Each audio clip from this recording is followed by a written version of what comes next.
All right, another matchup in the Eastern Conference in the NBA playoffs. We got the Toronto Raptors against the third-seeded Boston Celtics. Kind of giving my predictions. I made a couple videos ago for the first series. I did have the Boston Celtics beating the 76ers. I thought that was going 5 games, but they actually swept them, which very impressive on their part. And with the Raptors and the Nets, I actually had the Raptors sweeping the Nets, which I was correct on that part. But everyone was expecting how it came down to here with the Raptors and the Celtics to meet in the second round. So here we are, guys. And this is a series I've had another video on. That's going to be more in depth here, man. This is a series I've had a lot of people in the comments section, let alone they're making videos. They're going either one way or the other. Good cases for both teams. I know I'm making this video a little late, but you can check out one of my other videos to where I pretty much gave my prediction and if they were to meet in the second round. Yeah, we got the Raptors, we got the Boston Celtics. The Raptors, of course, defending NBA champions.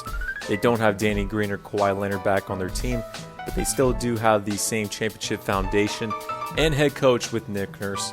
I've always stated on their side of things, they have advantages on their wing defenders. You can range from OG Anunoby at your 3, Pascal Siakam at your 4. They are sliding Fran VanVleet at the 2 slot. So with him and Kyle Lowry, that's a small backcourt when it comes down to it. I like the coaching for the Raptors with Nick Nurse. He's won one championship in his only first season.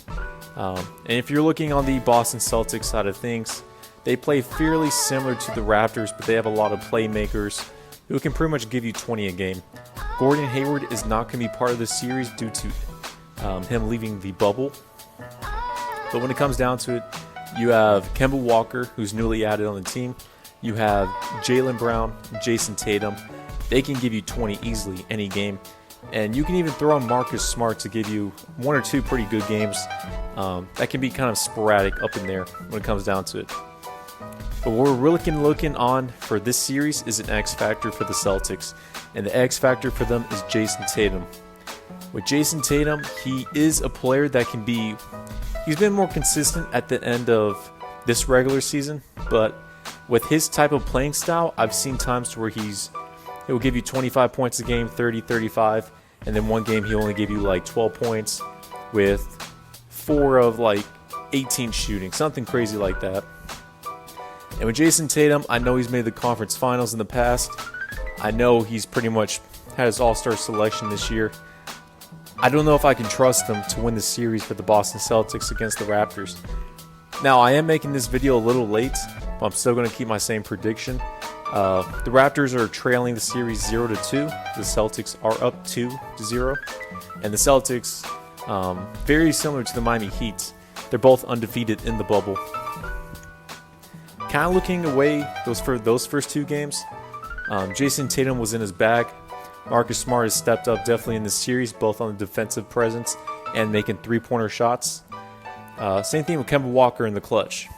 And these games have been pretty close for the second one, and then the first one was just a blowout. I got the Raptors still going to put their heads together. They can be able to bounce back. Again, they were trailing 0-2 against the Milwaukee Bucks in the conference finals in 2019. Even though they don't have Danny Green or Kawhi Leonard. But the Boston Celtics are right neck and neck with the Raptors. And I think they can be able to bounce back from this series. I'm still going to pick the Raptors to win the series in either 6 or 7 games. Most likely, it's look like it's going to go 7.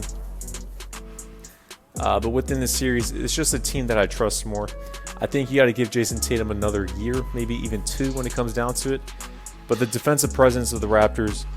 They're going to get their heads together. They're going to bounce back from here. I got to see if Jason Tatum can keep things consistent. Jaylen Brown, I don't trust him when it comes down to it. But Kemba Walker, this is new territory. He's never been in the second round of the playoffs. And Brad Stevens, he has experience, so you can look back and forth here or there. I think this series is going 7. I've always stated that in the past. Before even the series started, I knew these 2 teams would go against in the second round. I said Raptors in 7. Even though they're trailing 0-2, I think they can bounce back and win the 4 out of 5 next games when it comes down to it. But yeah, I had a couple of things within here. Pascal Siakam also has to step it up on the offensive end for the Toronto Raptors, and let alone take on Jason Tatum on the defensive side as well. I got Raptors in 7. Let's see how this plays out for both parties.